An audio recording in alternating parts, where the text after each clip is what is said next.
বর্ষাকালের তিস্তার ভয়ঙ্কর রূপ আর এই বর্ষাকালে পাহাড়ের নদী নালা ঝর্ণা আর পাহাড়ের সৌন্দর্যকে দেখার জন্য আজ আমরা যাচ্ছি দার্জিলিংয়ের অফবিট গ্রাম শিটংয়ের পাশেই যোগীঘাটে।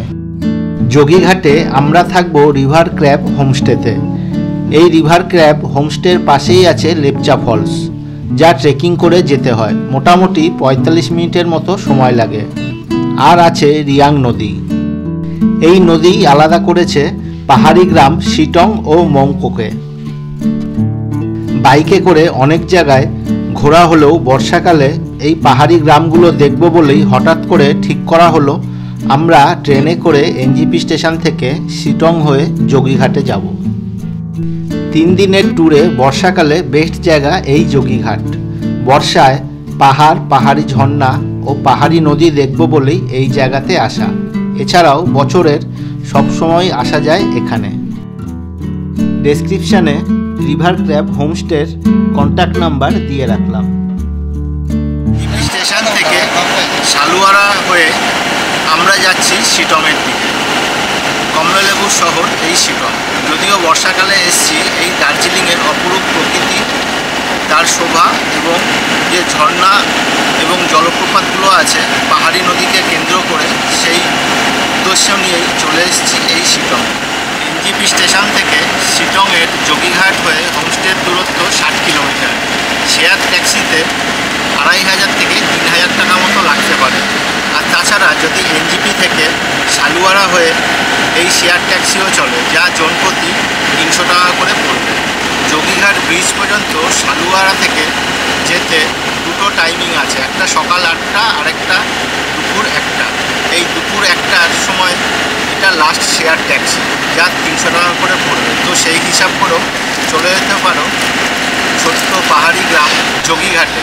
তাছাড়াও এনজিপি থেকে মংপো হয়ে শেয়ার ট্যাক্সি করে মানপো হোমস্টে থেকে শেয়ার ট্যাক্সিও পাওয়া যায়। সেটা মোটামুটি 500 থেকে 700 টাকা করে পড়বে। যোগীঘাট ব্রিজ থেকে হাঁটা পথে হোমস্টের দূরত্ব 10 মিনিট। বাইকে করে ঘুরে এমন বাজে অভ্যাস হয়ে গেছে, প্রাইভেট গাড়ি রিজার্ভ করলেও 2500 থেকে 3000 টাকা লাগবে। তাই অগত্যা শেয়ার ট্যাক্সি করেই প্ল্যান করেছি কম টাকায় যোগীঘাট পৌঁছানোর। রাস্তার পাশ দিয়ে বয়ে চলেছে ভয়ঙ্কর তিস্তা নদী। সেই তিস্তা নদীকেই সামনে সাক্ষী রেখে এগিয়ে চললাম যোগীঘাটের দিকে। এছাড়াও শেয়ার ট্যাক্সিতে এনজিপি স্টেশন থেকে রামবি বাজার হয়ে সেখান থেকে মংপো থেকেও যোগীঘাটে আসা যায় জনপ্রতি 500 টাকাতে। আর এই যোগীঘাটে আসার জন্য ডাইরেক্ট শেয়ার ট্যাক্সিও পেয়ে যাবেন। এনজিপি স্টেশন থেকে অটোতে সালুয়ারা আসতে হবে, জনপ্রতি 50 টাকা লাগবে। সেখান থেকে সকাল 8টার সময় একটা গাড়ি ছাড়ে, আরেকটা দুপুর 1টার সময় গাড়ি ছাড়ে। জনপ্রতি 300 টাকা নেবে যোগীঘাট ব্রিজে আসতে। এনজিপি ট্যাক্সি স্ট্যান্ডে এসে শুনতে পেলাম রামভির রাস্তা বন্ধ আছে পাহাড়ে ধস নামার জন্য। অগত্যা শেয়ার ট্যাক্সিতেই যেতে হবে এনজিপি স্টেশন থেকে কালীঝোড়া হয়ে লাটপাঞ্চার হয়ে আপার শিটং ক্রস করে লোয়ার শিটং যোগীঘাটে। তিস্তা নদীর জন্য পাহাড়ে ধস নামার কারণে রামভির রাস্তা বন্ধ হওয়ার কারণে আমাদের এই রাস্তায় উপরি পাওনা অহলধারা ভিউ পয়েন্ট ও নামকিং পোখরি। পোখরি কথার অর্থ নেপালি ভাষায় লেক, যা নামকিং লেক নামেও পরিচিত আপার শিটংয়ের বা শিটংয়ের সাইট সিন করার জন্য। আর তাছাড়া বর্ষাকালে পাহাড়ি ঝর্ণার নাম না জানা পাহাড়ি সৌন্দর্য আর মেঘের ভিতর দিয়ে গাড়ির যাওয়ার আর মেঘ গায়ে লাগার অনুভূতিই আলাদা। পাহাড়ে অনেকটা উঠে যাওয়ার পরেও তিস্তা নদীকে ভালোই দেখা যাচ্ছে পাশে থেকে। আমরা ঠিক করেছিলাম 2 দিন যোগীঘাটের রিভার ক্র্যাব হোমস্টেতে থাকব। 3 নম্বর দিন দার্জিলিংয়ে ফিরে আসব। আর তারপরের দিন মানে 4 নম্বর দিন দার্জিলিং থেকে আমরা চলে আসব আবার কলকাতায়। যোগীঘাটে এই রিভার ক্র্যাব হোমস্টের পিছন দিয়েই বয়ে চলেছে রিয়াং নদী আপন মনে। সেই জন্যেই বর্ষার অপরূপ সৌন্দর্যকে অনুভব করার জন্য এই রিভার ক্র্যাব হোমস্টেতে থাকা। আর তাছাড়া কমলালেবুর শহর শিটংকে আরও কাছ থেকে দেখার জন্যেই এই শীতকালে যোগীঘাটে আসা। রাস্তায় যেমন কমলালেবুর বাগানও চোখে পড়েছিল, তার সাথে পাহাড়ি নাম না জানা কত কীটপতঙ্গের আওয়াজও কানে আসছিল পাহাড়ে ওপরে উঠতে উঠতে। পাহাড় কখনো চড়াই আবার কখনো উতরাই। তো আমাদের যে যোগীঘাটের হোমস্টেটা ছিল সেটা একদম নিচে, যেহেতু নদীর পাশে বলেই তো আমরা আপার সিটং থেকে নিচে লোয়ার সিটং হয়ে যোগীঘাটে এসেছিলাম। দ্বিতীয় দিনের আমাদের ট্যুর প্ল্যান ছিল লেপচা ফলস দেখার, যা পরের এপিসোডে নিয়ে আসছি তোমাদের জন্য খুবই তাড়াতাড়ি। পাহাড়ের অপরূপ সৌন্দর্য আর নিস্তব্ধতা মুগ্ধ করবে আপনাকে। দেখুন কি সুন্দর এই ঝিঝি পোকা বা নাম না জানা কত পোকামাকড়ের আওয়াজ রাস্তা জুড়ে। রিভার ক্র্যাব হোমস্টের মালিকের ছেলেও গেছিল আমাদের সাথে গাইড হিসাবে লেপচা ফলস দেখানোর জন্য। আর তাছাড়া রিয়াং নদীও আরও খুব কাছ থেকে দেখেছি, যা পরের ভিডিওতে নিয়ে আসছি খুবই তাড়াতাড়ি তোমাদের জন্য।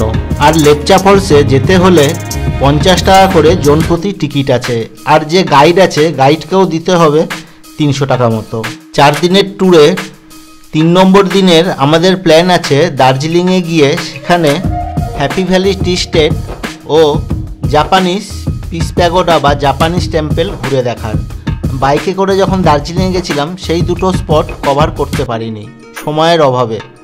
তো সেই ভিডিও দেখতে হলে প্লেলিস্ট করা আছে বাইক ভ্রমণের, তো সেখান থেকেও দেখে নিতে পারো আগের ভিডিওগুলো। এছাড়াও বাইকে করে অনেক জায়গায় ঘোরা হয়ে গেছে, তো সেই ভিডিও দেখতে হলে প্লেলিস্ট চেক করে দেখে নিতে পারো। পাহাড়ে মেঘের ঘন ঘটা, বর্ষাতে আরো কি সুন্দর মেঘ পাহাড়ের উপর দেখা যাচ্ছে।